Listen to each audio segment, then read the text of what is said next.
Oh my god, it's just making me cry. Molly have multiple. Sorry, I had to smell it real quick. Dude, right now he's on the brink of death and I couldn't care less whether he died or not. Hello guys, hello, welcome back to my channel. Hope you guys have been well. I know I have. Today we are going to be returning to a well-loved series on this channel, except I know for me it is, but we are going to be doing a flick or a flip, and I think this is our third episode, so happy 3 episodes to us. This time, I think we have some good picks. I'm very excited to show you guys the picks that I have for this. One of these books, actually 2 of these books, are highly anticipated for me. One of them, I've been trying to get into this vast world for the longest time, and for like the last 4 or 3 months, I've been begging my TBR, the jar that I pick my TBR prompts from, for a prompt that will align well with this certain saga, and it just hasn't happened. So you know what, I'm taking matters into my own hands. I'm finally gonna put my foot down and start this series. So the books that I actually have, they're not, only one of them is actually the first book to the series. The others are continuations. So honestly, this still kind of aligns with the flicker flip concept that I have. It's just that I'm not starting new series because I'm trying to minimize the list that I have of the series that I currently have that I'm reading. And I think I need to start like an Excel sheet or something to actually track how many series I'm reading. I'm pretty sure I'm probably reading at minimum. I think I'm reading more than 10 series right now simultaneously. And obviously that's not something I want to be doing. So I'm trying to beat down how much I'm reading, how much series I'm reading, how much fantasy series I'm reading, how many sci-fi series I'm reading. Honestly, we're just going to keep reading books, and hopefully they aren't the first book in this series, except for the one that I have chosen for today. And you know what? We're kind of just taking down our TBR. So I'm going to introduce the books that I have prepared today, and let's do a little drum roll, please. The first book that I have planned to read for this Flicker Flip episode is, yes guys, Cassandra's Clare, City of Bones, the first book of the Mortal Instrument series, and the first book in the entire Cassandra Clare saga, okay? The Shadowhunters universe, okay? This has been recommended to me so many times. Any TikTok I watch where they recommend fantasy series, Cassandra Clare is sure to come up. The second book that I have is the second book in the series, and this is the Game of Thrones series. This is A Clash of Kings by George R.R. Martin. This is the second book of the series.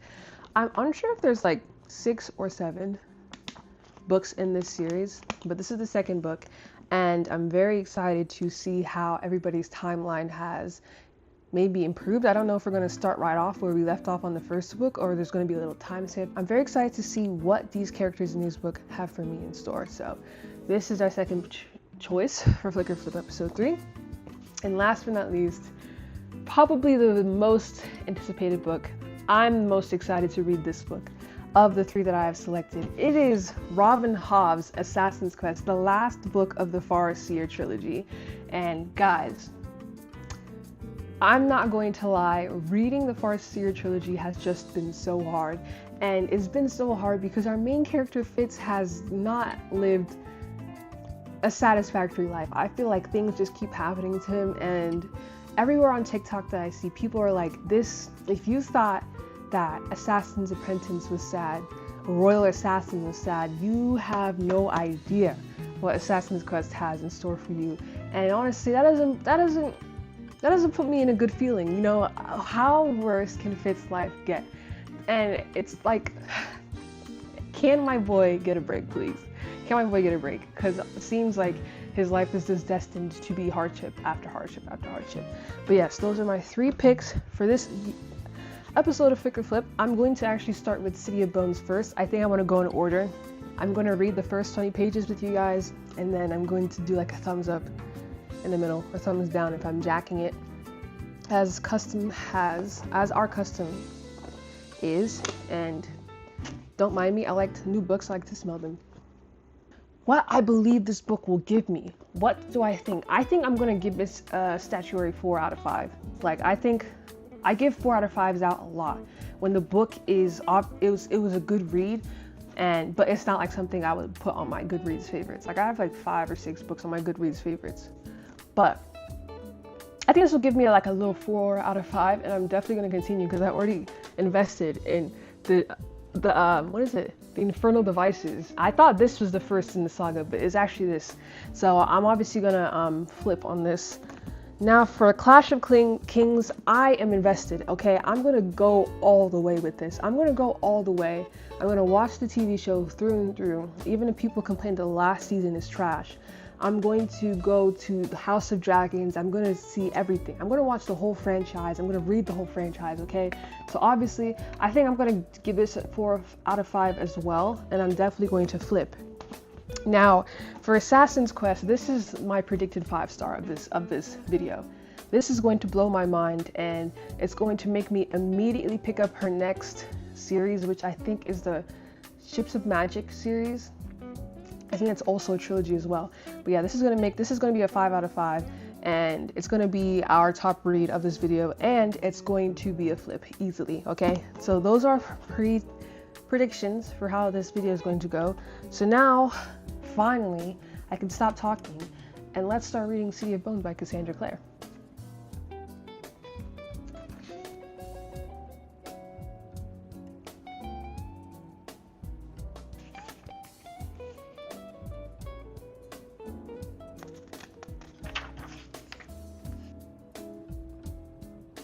Guys, okay, I got a little bit carried away. I'm on page 32, and I'm learning a lot about this very quickly and very easily, which I do appreciate. Thank you, Cassandra Clare.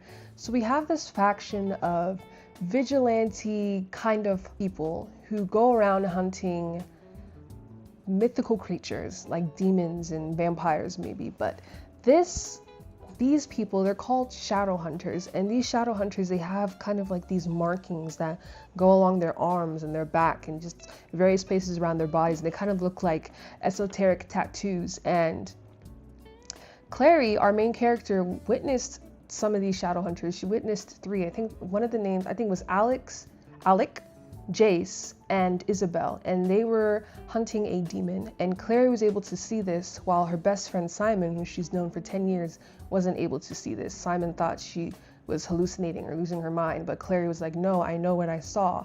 And it was a little bit traumatizing for her, because these 3 Shadowhunters were killing this person, this boy, this teenager who seemed around the same age as her, and who Clary originally thought was kind of attractive. And they kill this person in front of Clary, and she's like, what the hell? What are you guys? And Jace seems willing to explain what this situation Clary found herself in, but Isabel and Alec are like, watch it, dude, you can't let her know too much. And they throw this name around. They call Clary a Mundi, and that must mean, like, to them, the Shadowhunter lingo, that she's just a normal human. She's like a normie. How people call people who aren't really influenced in the world of like pop culture, how they call random people, NPCs, like normies. So Clary is kind of like this Mundi, but at the same time, she can view these things that normal people wouldn't be able to view. And then we just learn, Simon just tells us that Clary's mom, Jocelyn, also has these markings, these tattoos on her arms and her back. And I was like, where have we seen those markings before? And we saw them on Jace, who had the Shadowhunter markings. And I'm assuming that Clary's mom, Jocelyn, was a Shadowhunter, because we don't know a lot about Jocelyn. Granted, it's only 30 pages long, but Clary's kind of explaining to Simon that her mom says that her life started once she had Clary, and she doesn't have photos, she's not in contact with her immediate family, and it's just this like strange thing, and there's coincidences and things are lining up, and I'm just like noticing some things. So right now I'm actually going to give this a thumbs up. I am very hooked right now, I will say that. I think I'm going to keep reading a bit off camera, and I will come back later. I don't know if it'll be today, but I'll come back and talk about what else I've kind of peeped while reading this. Alright guys, I'm back. I read a lot off camera. I made it to page 149, so I'm about like 20 pages off from the 3rd mark, and I want to say I am loving this so far. The way that Cassandra Clare is able to build up a world is so easy to comprehend. she's easing you into it. She's holding your hand and saying, welcome to my imagination. This is what goes on in this world. These are the characters, and this is how the characters are supposed to feel. These are their connections. Do you understand? And you are able to say yes. And essentially, I remember I left off talking about the marks that Jace has, the marks that Shadowhunters have, and how Jocelyn, which is the main character's mother, she also had those marks. And now the reason why Shadowhunters have these marks is because they gain them from runes, like healing runes. And we saw with Jace that after he got into a little scrap with a warlock, which was found in Clary's apartment, after they went back to the apartment to try and find out where Jocelyn went, they were intercepted by a warlock, and Jace got injured. He broke his arm, and he did something with this. They call it a stele. So I would just say like it's kind of like a magic wand, but it's a rune magic. And once it was able to heal his arm, and after he healed his arm, there was a new mark appeared on his body. And Clary was able to kind of piece together that, oh my gosh, my mother has tons of those marks. They were all over her back and her arm. And Jace is trying to bring up the obvious fact that Jocelyn was a shadow hunter, and for whatever reason she hasn't been active ever since she had Clary, and she's been kind of hiding out and she's been in exile essentially, where she's running away from something. And now that Jocelyn is gone, Clary really wants to figure out what happened to her mother, and through this she's learning that there's a lot of things Jocelyn wasn't transparent about. And we also learned that Luke is not who he also seems to be, because we thought, at least I thought, that Luke and Jocelyn were kind of related in some way, because Clary would call Luke her uncle. So I thought that meant that Luke and Jocelyn were brother and sister, but no, they just had a similar upbringing. They were two shadow hunters who were sent in exile, and they kind of just spurred together this relationship. And now we know that Luke is kind of hiding the fact that Jocelyn is gone. But yeah, that is kind of where I'm at. I'm actually I never had doubts that I wouldn't enjoy this series, but I'm pleasantly surprised at how much I am enjoying it so far. And I'm not even like 200 pages in, I'm only 149, as I said, but I'm so excited to keep reading. I think this will be my last update for today, so I'll definitely be back tomorrow to trudge through more of this book. And I think we can finish this in a day or two. I'm reading this really fast. It's going down like water. But yeah, that is that. All right, I'll be back. I'll see you guys tomorrow. Okay guys, so it is the next day. It is actually like almost 8 p.m. I am going somewhere today, so I do want to tell you guys what's happened in this book since I've been gone. I'm on page 366, so this is probably like 75% through the book. I just stopped at a cliffhanger.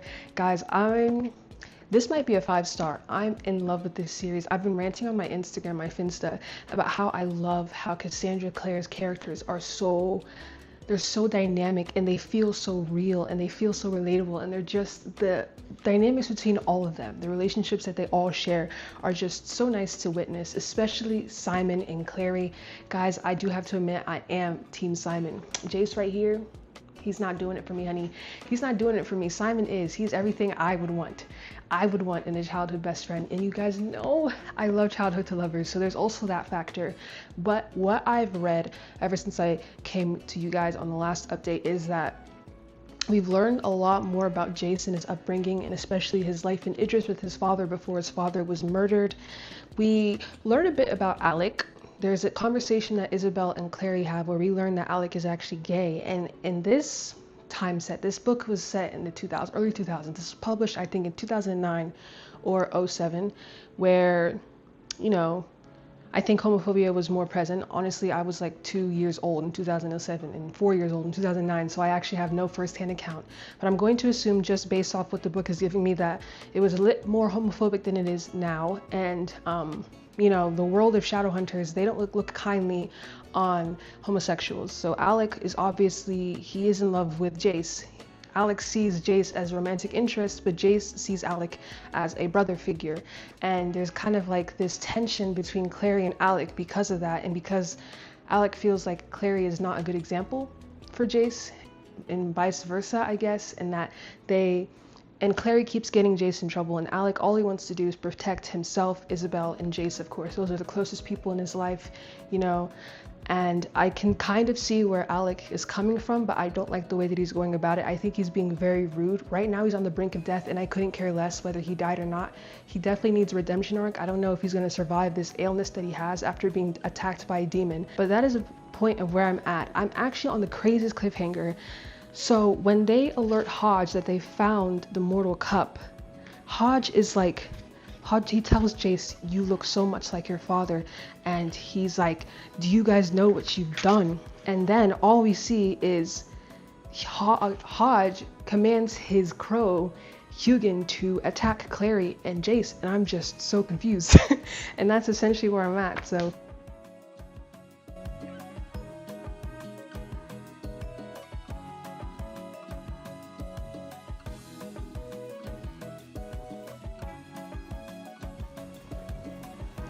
Okay guys, I'm back. It is the next day, and I would like to talk about my thoughts of City of Bones by Cassandra Clare. Guys, okay, I finished the book yesterday night. Literally like 30 minutes after the last update that I gave you guys, but I ended up giving this book a 5-star, which shocked me. I know, I thought I was going to give this a 4-star. Like, it was going to be a clean 4-star, but I actually fell in love with this series so fast. I just bought book 3 at Barnes & Noble. Unfortunately, they didn't have the second book, so I just requested that at the library. I'll go buy the book later on, at some point. But, guys, the plot twist that literally happened probably 20 pages after I was recording to see if I could get something from Luke, which he spilled basically nothing. We find out some wacky shit, guys. Apparently Jace is also Valentine's brother, so that would make Jace and Clary half siblings, which honestly what sent me for a spiral. Like, I just kept saying ew, ew, ew, what the fuck, because they've kissed like once or two times. Like, that's so fucking gross. That's so fucking gross. They're not half siblings, like they're full siblings. Not even full half siblings, they're full siblings because they share the same mother with this Jocelyn. And that shit disgusted me to no end. I was like, oh my god. But you know what? I like it this way. I genuinely do think that Jace and Clary work better as siblings. They have this like banterous thing that they have going on that I feel is just like older brother, younger sister core, and also like how they just ground each other. And I feel like siblings are able to do that in some type of way. So that was actually, it was such a crazy plot twist. And I think that's one of the reasons why I bumped this up to a 5-star, because it was so out of left field. It was so unexpected. And I have this itching, grimy feeling in the back of my head that maybe they actually aren't siblings, and Cassandra Clare is going to back up on that whole situation, and maybe Valentine was just lying, etc., etc., and then Jace is actually going to become a love interest, which I would not want to happen, because they already, even if the whole sibling thing is a lie, it just like puts me in the wrong mindset. Like, I can't look at them in any type of way romantically. Like, it just won't work. However, Simon, on the other hand, I'm ready to go the full way with that. But next to me, we have A Clash of Kings by George R.R. Martin. I started reading this in Barnes & Noble with my friend. I was helping her write her essay, because her essay is due today and she has to write like 2 more pages. I'm still in the prologue, so not anything like really plot heavy. But, you know, I already like the Game of Thrones universe, so there's not much of like a first impression for me here. But I am excited to see Daenerys. Who else am I excited to see? I low-key like Cersei Lannister, even though she goes around fucking her brother, but she's low-key cool. And even her actor on the TV show, like, she looks so cool. Like, she's so chic to me. Who else do I like? I like Arya, and I like Jon Snow, and that's pretty much it. Who else? This is a hefty book, and the pages are like, the font is like so like smudged together and close together, and then the book is larger than an ordinary book. Like, this is the iPhone 17. This is the iPhone 17 Pro Max. But yeah, so this might take me a while to read. But yeah, let's do some reading. I'm actually in my Slushy Noobs hoodie, and it's hot as hell outside, but I wanted a reason to wear this because this got shipped in the mail to me. This got delivered to me like 2 days ago. But yeah, let's read.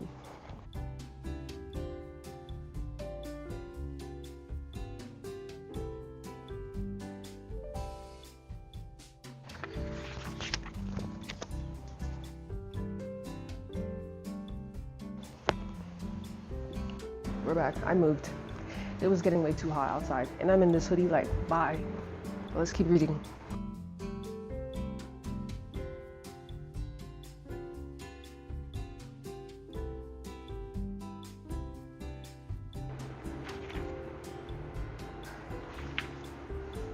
Hey, good morning guys. It is about almost 10 a.m. in the morning.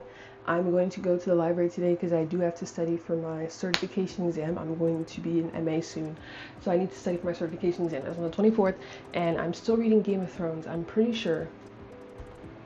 I read some last night, and I'm like on page 252, and I'm a third through with the book. Oh my gosh. One thing about the Game of Thrones books, they are so long. This is like 800 pages long, and then the font is like so small and insane, so it really takes a while to read these books.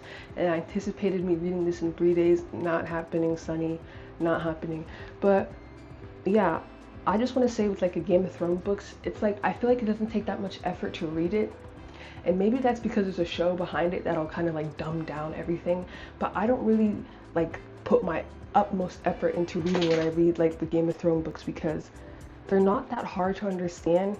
And I feel that George R.R. Martin does a lot of exposition that isn't always necessary, if that makes sense. So it's not like you can shut your brain off when you're reading this, but you don't have to put your 100% into it, because it'll make sense at some point, if that makes sense.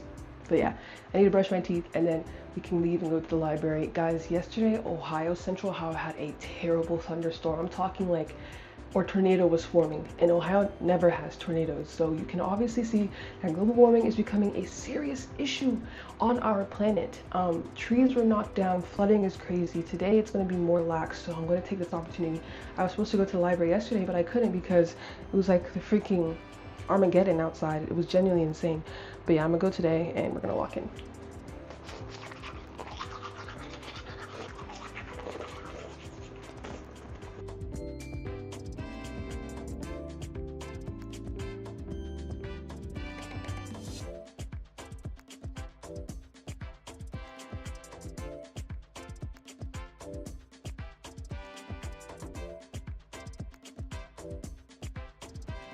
Alright guys, so I'm actually literally 28 pages before I'm completely finished with A Clash of Kings, and I know I read a bunch off of camera, but I'm going to read these last few chapters with you guys. I believe there's 3 chapters left.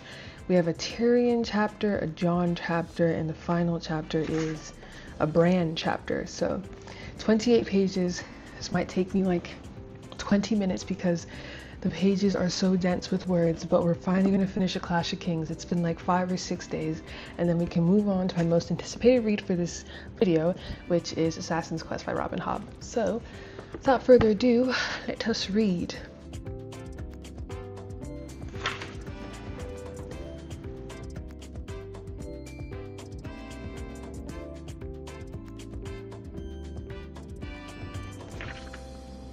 I realized that I kind of did not talk to you guys about what's been happening since I've read like probably like 500 pages since we last met. A lot has happened, and also not a lot.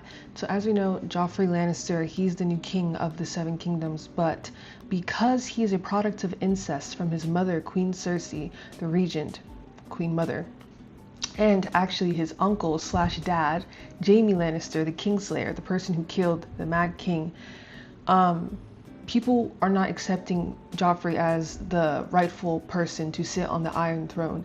And we actually have a scene that wasn't that very long ago when I was reading last night, where Joffrey was fighting against Stannis Baratheon. Stannis Baratheon is the eldest brother of Renly Baratheon and Robert Baratheon. We learned in the last book that Robert Baratheon was killed during a hunt.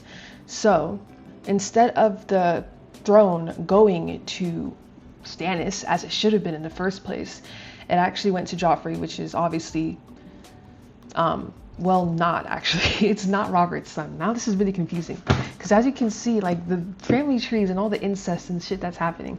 But anyway, Stannis Baratheon is the oldest brother of Renly and Robert. Stannis claims that he is the rightful owner of the Iron Throne, so he wages war against his own brother Renly, because Renly has also claimed that he is a king after learning that Joffrey isn't even Robert's son. He's born of incest, and in this universe, this world, incest is greatly frowned upon, and just harming your brother or your sister or any of your kin, or even doing what the things that Cersei and Jaime were doing, is highly forbidden, and the gods look down upon it. So now everybody's mad because they've just blasphemed on their religion.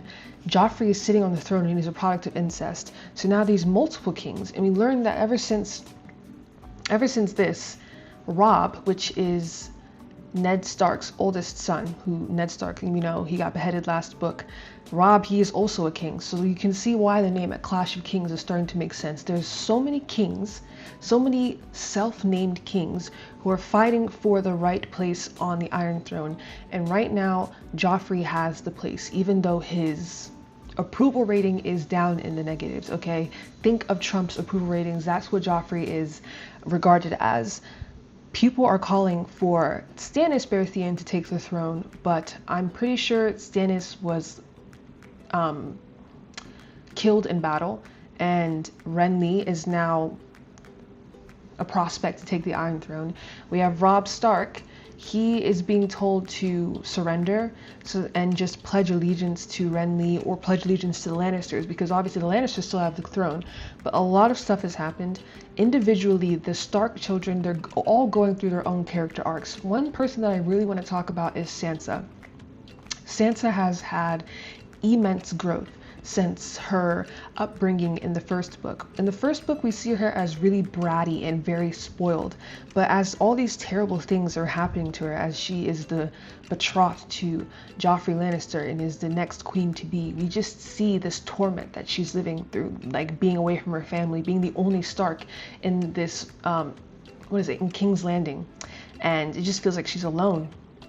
And she's being terribly abused by Joffrey, because Joffrey wants to make a point of how he was embarrassed in the first book when Arya threw his sword into the river and the dog attacked him. Lady, which is Sansa's dog, attacked Joffrey. And Joffrey has made it a point to embarrass Sansa and torment her and tell her all these spoils of war and how he's going to maim and torture her brother Robb once he has a chance, and Sansa just has to deal with it. And you know, it's just crazy. And we have Tyrion Lannister, who, the imp, they call him, the little guy.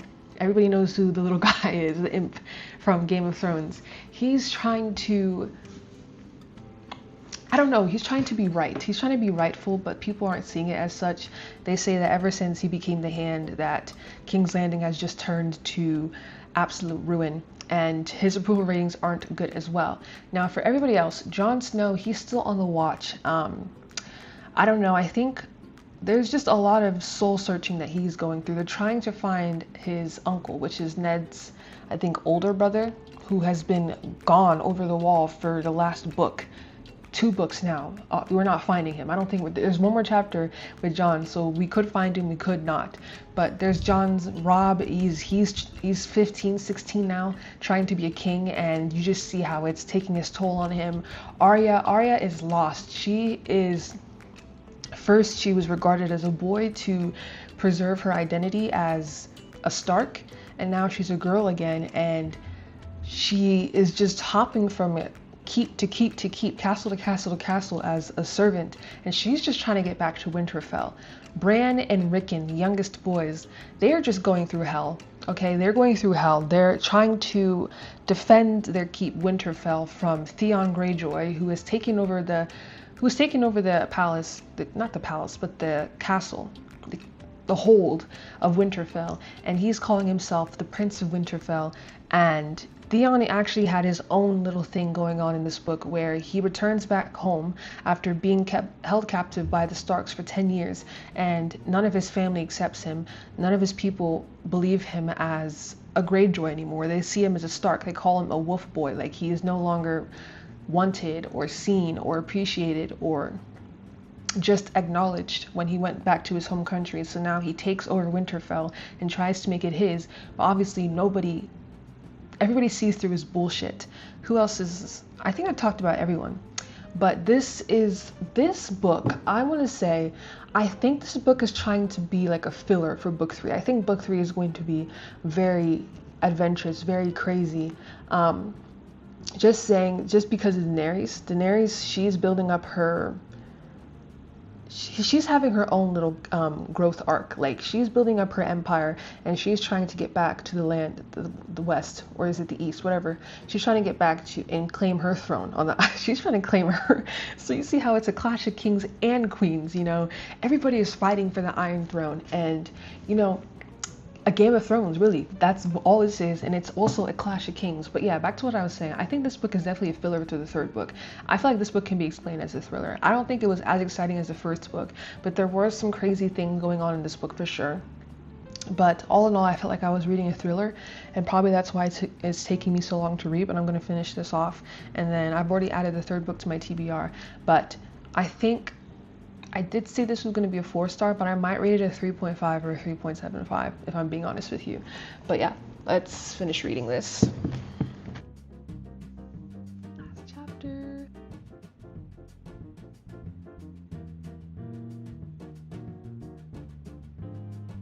Wow. Wow. Oh my gosh. That's the end. Yeah, I'm definitely going to settle with a 3.5.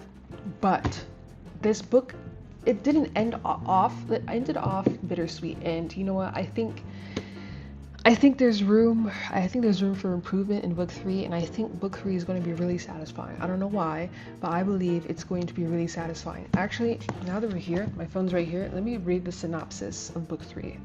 Okay, never mind. That does not look that does not look optimistic. It just sounds like more war, but hey, let's go, you know? That's all Game of Thrones is. Okay, 2nd book finished. I have Assassin's Quest right behind you guys, right behind the camera to start reading. So we're gonna place this over here. Ah, I'm so excited. I am so excited to read this. Look at it, it's so beautiful in all its glory.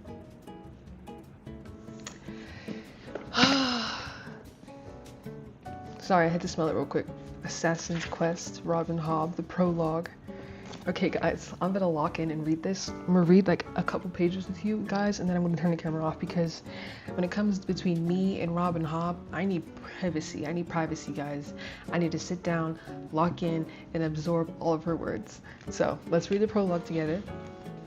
I'll do a little thumbs up, thumbs down. You already know it's gonna be a thumbs up, but I'll do it nonetheless, and then I'm gonna see you guys later.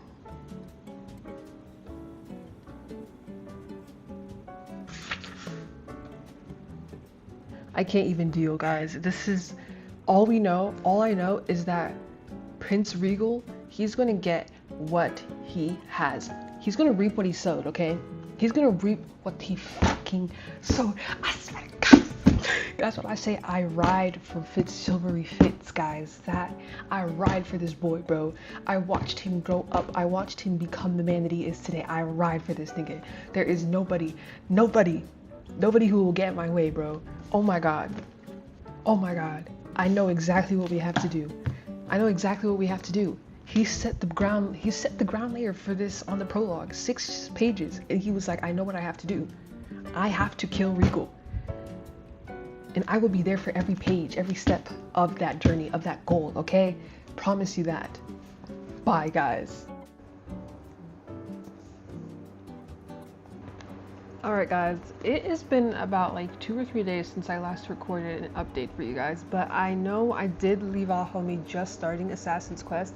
I'm on page 412 and I'm 48% through with this book, and has it been 2 days? I don't know. No, it's actually been like, yeah, it has been 2 days. So I've already made it to page 400. I'm already like halfway through with Robin Hobb. I'm reading this way faster than I did with The Clash of Kings, and that's because I love Robin Hobb's writing. Her writing is so immersive, and her chapter lengths are like an average of at minimum 20 pages long, but the way that she writes, her exposition is so engaging, and it's so full of fluff that isn't boring to read. Like, I can sit down and actually focus on all the extra words that she adds, because her writing is just so enjoyable. And somebody said about Robin Hobb that her fiction writing, her literature, it's like reading a classic book. Her prose is it's existential. Like, it just surpasses so many boundaries, and I just love her writing, and I'm so happy that this universe that she has for us is so long. There's at least like 10 books in this universe that I have yet to read, and I'm so excited. I'm so glad that this isn't the last of Robin Hobb that I'll be reading about. But I'm just going to give you guys a synopsis of what has been going in these last 400 pages that I've read. So this book actually kind of kicks off exactly right where we leave off on Assassin's Apprentice. This is the second book, and Assassin's Apprentice, we believe that Fitz has died, that he was killed after being a prisoner in King-in-Waiting, King Regal's custody, after they found out that he was a user of the wit, and he was believed to have been an accomplice in the murder of the late King Shrewd. So when we pick off in the book and we learn that Burrich, which has been kind of this father figure to Fitz ever since he was 6, and then Chade, the assassin who taught him all the ways of killing that Fitz now knows today, they dug him out of his grave. And Burrich, I think it was Burrich who told him that he could transfer his life force or his soul over to Night Eyes, which is the wolf that he's bonded to. And that is how he was able to be buried for how many days? I think it was like 3 days, like biblical reference. He was buried for 3 days and then he rose again. And this is, to ordinary people, this is considered demonic ass magic, okay? They believe that the wit, the way that they call it, isn't even what the magic that Fitz possesses is. The magic that Fitz and Burrich actually possess, it's called old world magic. Old world magic, but because it has such a stigma to regular people, they call it the wit, and the wit is a more derogative term for what they're able to do. But when Fitz comes back to the human world, he acts and he behaves like a dog, and Burrich had to train that out of him, and he also forgot all of his memories, and little by little Fitz was able to regain his memories. And I would like to say that Fitz without his memories seemed like a regular person minus the dog mannerisms that he had. So to see him slowly, bit by bit, regain his memories, and his seizures came back and his nightmares came back, it was actually so sad to see, because I had to search up how old Fitz was, because I was like, how young is this boy to be suffering? Like, I thought he was at least 20. Fitz is 17 years old in this book, guys. I wouldn't be able to do half, not even a third, not even a fourth, not even a fifth, a sixth of the things that Fitz is doing at the age that he was in the past 2 books. At the age, if I were his age, I wouldn't be able to do any of the things that he was doing. So it's remarkable how strong this boy is, and it's remarkable how he even has the urge to keep going. And you know, first of all, the first, I would say, like 200, 250 pages, his desire to kill Regal is kind of what is enforcing him to continue living, because ever since he got his memories back, he's had this dilapidated kind of sad way of looking about life and his outlook on life. And then when he learns, spoiler warning, that Molly had his child, a daughter, they have a daughter, his outlook on life changes completely. He knows that he has to still go find Prince Verity in the mountains. He has a different outlook, and he wants to return safely from finding Prince Verity and to live out his days with Molly and their child, his daughter. So it's so beautiful to see. And I'd also want to highlight the relationship between Night Eyes, which is Fitz Wolf, and him, their little bond they have. It's so beautiful, and you kind of see that the two of them, they're growing into a grown wolf and a grown man, and their bond is just, they rely on each other, but they know how to let each other go, if that makes sense. They go on their own ways, and then they converge, and they go off on their own ways, and it's just life, honestly. And there's this one quote in this book where Fitz was reminiscing on his time as a younger boy, and he feels as if he did a better job as a boy than he's doing right now as a man. And Night Eyes is like, you've barely been a man, so why don't you give yourself a little bit more time before you start judging yourself? And that quote just like touched me so much, I had to put it on Fable, and it has like 30,000, not 30,000, it has like 30 likes, which is pretty good for a Fable post. I was like, a dog is a man's best friend, and it is truly what you see here with Night Eyes and Fitz. But yeah, right now Fitz is on a mission to find Prince Verity. He has been captured twice by King Regal's forces, and it's like we're not even halfway through the book, but he's going through hell right now. He's going through hell trying to find Prince Verity, and we're gonna redo a little bit of reading. You guys are gonna follow me, and then yeah, I don't know, but yeah, I'm flying through this book. I've read on average like 200 pages a day, so yeah.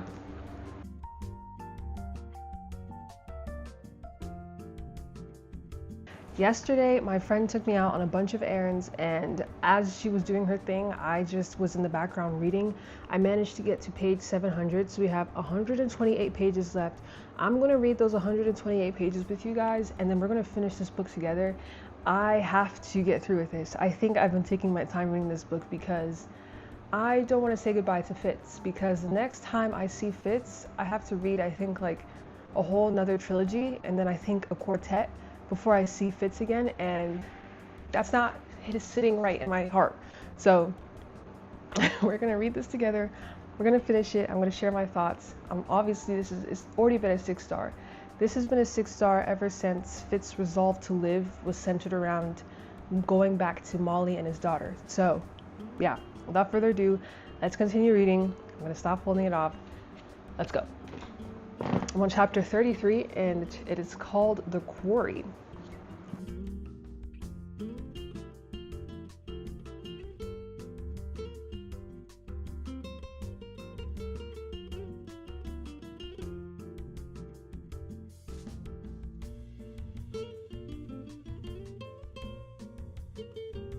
They found Verity, and he's like in a daze, a skilled daze. Like he's glowing with the magic of skill. Like he looks insane. He looks haggardly. He looks like a hobo. But they found him, and when Lady Ketrican, the queen, when she went up to him and told him that she was pregnant and they lost their son, all Verity had to say was, "Oh." I'm crying because like Fitz is begging again for his daughter not to be used as a ploy as the future heir to the throne of Buckkeep. He's pleading to Verity. They found Verity and now Kettle are trying to reawaken this dragon that'll hopefully be used to stop this the Red Keep, not the Red Keep, what is it called? The Red Ships from invading Buckkeep. And oh my god, it's just making me cry. Because I posted on Facebook, I said, bro, Fitz's life is horrible. How worse can it get? And somebody commented, it only gets worse from here. And I was like, how? Like, I'm so sad. Like, Fitz has just been used his whole life. I can't do it anymore. Like, the one time he just asked for Preve, it's not given to him. No! No! Nah, Björk did not just steal Fitz bitch. You did not just steal Fitz girl. Oh my god, I'm done. Bro, Fitz is actually like damned. Like there's just no way. Like he has been damned since his birth. Like this is actually so, like he got his bitch taken. He got his title. Like everything has been taken away from him. Oh my god, this would have never have happened if you guys just let Fitz claim her. Oh my god. Oh my god. Oh my god. I need a break. Where's the bookmark? Oh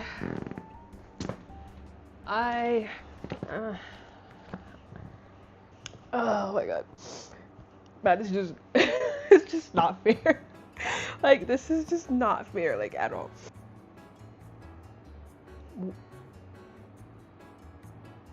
They have done my boy Fitz chivalry wrong. They have done my boy Fitz chivalry wrong. It is like Daryl in Golden Sun when he says, I have been wrong. My honor has been pissed on. My honor has been like literally pissed on. I have been done wrong. Okay? I don't care if Fitz can't see it now, but everyone around him except for Night Eyes is an op. Everyone around him except for Night Eyes and his daughter is an op. Even Molly is an op. Fuck everybody. You guys do not deserve this. Like, you guys do not deserve this boy. He can't see it now, but the whole world is against him except for Night Eyes and his daughter. Oh my god, it will take me a very long time to forgive Molly and Burich, if I even do. Are they fucking crazy?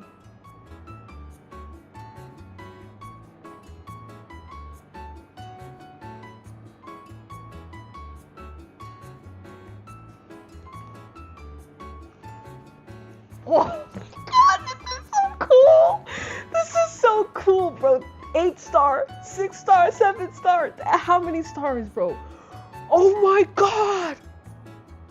Guys, we're on the penultimate chapter. It is called Regal. Chapter 40, Regal. Oh my god. Hopefully, this is where we kill Regal. Oh my god. Oh my god. Guys, at the beginning of each chapter, we get a little excerpt, right? With this changed font and everything, and it's giving us information. It was Fitz this whole time. Burich and Molly have multiple. I can't get past that. No, that did not have to happen. That is so weird. Burich has known Molly since she was a little ass girl. Has known of her. Okay. That's it? No! No! No, Dolly, no, no, no, no, no. No. I'm not satisfied. They took everything from this boy. Well, I guess now he can rest. Is he really going to let Burich take his girl? Like, I can't take that, guys. His whole life, Fitz has been used by people. They always wanted something of him.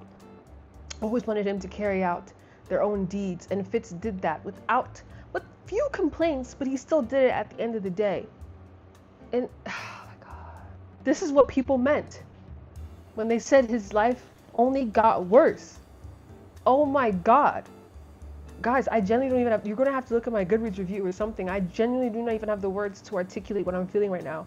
I'm feeling anger. I'm feeling immense sadness. A lot of anger again. Wow, life is not fair. Nah, Dolly. This has been Flicker Flip 3. I'm so happy that you guys were able to join me on this amazing journey. I have a lot of thinking to do. I have a lot of reflection to do after reading this book, that's for sure. I don't know. I'm speechless. I will see you guys in the next video. Deuces. Oh my god. Robin Hobb.